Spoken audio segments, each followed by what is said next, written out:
I'm getting tired. But that's how my man Arsenio Hall used to hit the stage, getting the crowd involved, getting them excited. Let them know he had an awesome show coming up with live performances and special guests. Born February 12, 1956, Cleveland, Ohio, to Annie and his father Fred, who was a Baptist minister. Before Arsenio was a comedian, an actor, as a child he started off as a magician. After graduating high school in 1973, Hall attended the Ohio State University, my man a Buckeye, and Kent State University. Hall later on moved to Los Angeles where he would pursue better opportunities for his career. He made appearances on Soul Train, we did that whole episode, Match Game, Hollywood Squares. Oh yeah, how sweet it is. And did voiceovers for the real Ghostbusters cartoon. In 1988, he would co-star alongside his best friend, Eddie Murphy, for the classic film Coming to America. Y'all seen it. If you haven't seen Coming to America, you need to go turn this off and go watch it right now. Your Majesty, what are you doing here? Coming to America will be widely recognized as one of the greatest movies of all time. Arsenio displayed his talent by having various roles, including Simi, Morris the Barber. Y'all remember Morris the Barber was always eating in the shop, man. He's almost some, I don't know how old he was. I remember he got his ass whooped though. And Reverend Brown. Reverend Brown hit you with the, there's a God somewhere. The Arsenio Hall Show arrived in a perfect era. With late night TV taking off like Johnny Carson, David Letterman, Jay Leno, Late Night with Joan Rivers, they was doing their thing. But unfortunately, they wasn't really shining light on the black community like that. They wasn't giving a platform for our musicians, for our actors, for our comics, and our politicians. Even though we were getting booked to do performances, they didn't give us the opportunity to sit on the couch and promote ourselves to a broader audience, the late night audience. Being from Ohio, the Arsenio Hall audience was sectioned off either beside or behind the jazz band they called the Posse. The Arsenio Hall audience, they called the Dog Pound. Respectfully, you know what, I mean, if you watch football, the Cleveland Browns fan base is called the Dog Pound. That's where the roo, roo, roo, that's where all that comes from. This is a regular staple of the show. The woof with the fist pump, it would replace cheering. Whenever they used to clap or stuff, they'd be like, man, whatever, woo, woo, woo, woo, woo. It was actually pretty cool. If you outlived it, I seen it. Its target audience was the young urban community, you know, the uptown alley fashion type community. When it premiered, it was on 135 stations nationwide. With the initial lineup of Brooke Shields, Leslie Nielsen, and Luther Vandross, the show became an instant hit. Ted Kennedy has the biggest head. It's like a pumpkin. Now, I'm no woman, but I've never had the desire to sleep with a jack-o'-lantern, you know? He'd be waiting for you in the windowsill at night, you know? George Lopez would appear on the show more than any other comedian. George and Arsenio was good friends. And they still good friends to this day. You can catch them courtside together at some of these NBA games. Arsenio would feature some of the most talented actors on this show. Denzel Washington, Halle Berry, Wesley Snipes, and Ed O'Neill, as we all know as Al Bundy.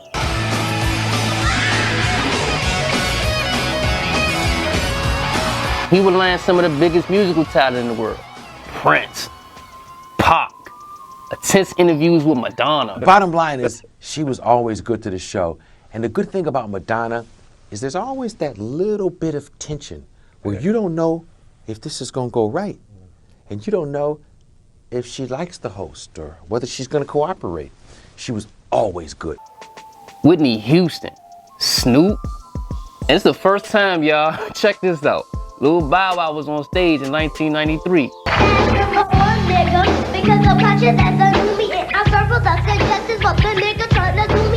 The Arsenio Hall Show was one of the first talk shows to fully embrace wrestling.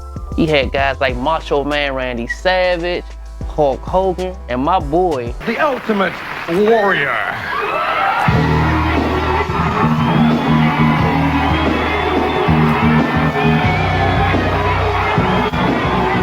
coming on there wilding out. Good to see you, man.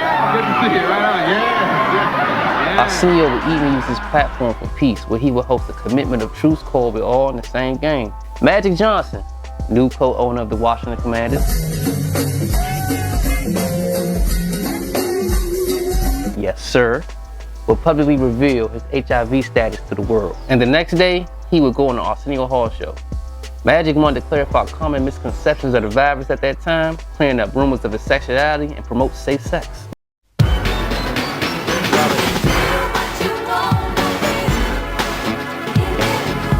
The show was so popular, even In Living Color had to get in on the fun. You know, he did it at a young age, and look at him today. I think we got a superstar on the horizon.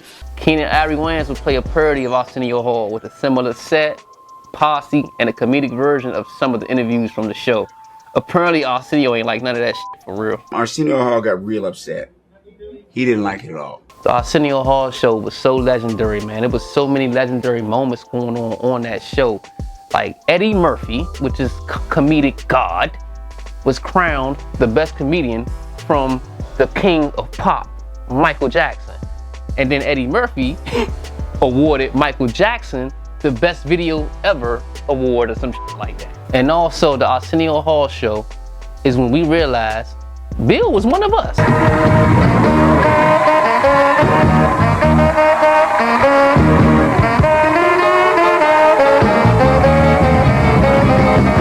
I know the phrase "you invited to the cookout," that had to be started by Bill Clinton, man. I think Bill came to the cookout with some ribs, some potato salad, a saxophone, a KD, some Henny, some women, allegedly. Accusations! In 1993, moments before Arsenio introduced Paul Hogan, who we know as Crocodile Dundee, members from an LGBTQ activist group labeled as Queer Nation interrupted the show to ask Arsenio why he never had any gay guests on the show. Arsenio became frustrated and took moments out of his show to respond. "I'm black, man. I'm black. The hell are you talking about? Well, I got gay. What if they don't want you to know they gay?" You ain't see that? "I'm black, man." You think I haven't had somebody on the show because they're gay? What's wrong with you, man? I'm black. I'm black, man. I'm black, man. I'm the biggest minority you know about. I don't want to hear that gay trash, man. I got gay friends I've had on the show. Because you don't know them or it ain't who you want on the show, you got a problem with it. If you want to book it, get yourself a show. Now sit down, so I can do the show. You've had your say and I've had mine. I was like, yeah, Arsenio. Another controversial moment was the Vanilla Ice interview. I was mad at Vanilla Ice before the interview started. At first, I was a little skeptical about going on the show and whatnot. You know, I was like, but I really didn't know what to, what to expect. You lie about your background. I mean, that's all old news. I didn't lie about. But I haven't interviewed you, so it's new news for my audience. So let's get into it. Arsenio felt that Vanilla Ice's life was based on a lie, and that Vanilla Ice was avoiding questions about his background. The interview got so awkward, Vanilla Ice had to invite Flavor Flav on the show. Flavor Flav. And Arsenio didn't really like that. He thought he was trying to shy away from questions about his acceptance in the black community. Is that why you brought him out, just to show you have a black supporter? And No, I brought him out because he's a friend of mine. It was one of the only times Arsenio Hall was booed on his own show. They don't like that, man. Embarrassing! that don't bother me. I'm not liked by a lot of people a lot of times, Me but I too. say what I want to say So do because I. I'm an American. I have that right. In 1994, close to the show's end, Arsenio interviewed one of the most controversial people still today, Minister Farrakhan. Although Farrakhan had been on many other platforms, people gave Arsenio a hard time for this interview. A lot of people thought this was the last episode. They thought Arsenio was canceled because of the Farrakhan interview. That simply was false. That wasn't the case. There has been so much resistance to me having you on the show. I've even, not just white people, I've had black people tell me, what you need to do is get sick on Wednesday. So for the people who thought Farrakhan was the last episode, sure wasn't. It was no other than the godfather of soul himself, Mr. James Brown. Ow! I feel good! Our greatest musicians, our greatest athletes, our greatest actors, our greatest politicians, all came through the Arsenio Hall show. There would be no Breakfast Club. There would be no 106 and Pop. There would be no Uptown Alley Fashion or C Jack City if it wasn't for the Arsenio Hall show. He helped open the door and inspire us all to create a platform for our creators. It only ran for 5 years, but it had 1,000 episodes and 1,000 great moments. I'd like to thank America. I'd like to thank all the talent in Hollywood that's made this what it is. I want to thank my staff and crew, and mostly I want to thank God. This has been the greatest 5.5 years any man could ever dream of. God bless. I won't see you in 23 hours, but I will see you again. Arsenio Hall does not get the flowers he deserves. I don't know why he's not celebrated like he should. It's very nice of you to come by. How you doing? I'm fine. I'm fine. How gosh. you doing? Oh, I'm thank so you. proud of you. Well, thank I you am very so. much. Aren't you proud of me? He needs like some type of lifetime achievement award, some type of global something. Arsenio Hall did a lot for our culture. We would not be where we at now without him.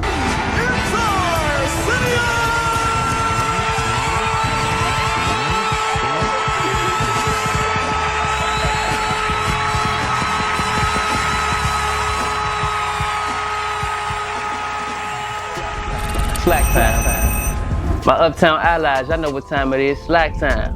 Subscribe, like, and comment. Hit that notification bell.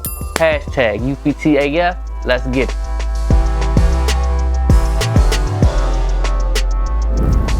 What up, what up, what up? Uptown Alley Fashion Hot Drop of the Week. We gonna go with a DMV-based brand right now. We gonna go with Rich's Clothing. Rich's Clothing, if y'all remember DMV, they had some hats that kind of hit the streets and everybody went crazy. They sold out. Good news, they on footlocker.com right now. They got stuff for them Georgia boys, the Florida boys, and NYC. As a matter of fact, we got some on display right here. If y'all remember DMV, these hats right here hit the streets crazy. You can go on footlocker.com and go get them. Go check it out. They also got their own website, richesclothing.com. Go check them out.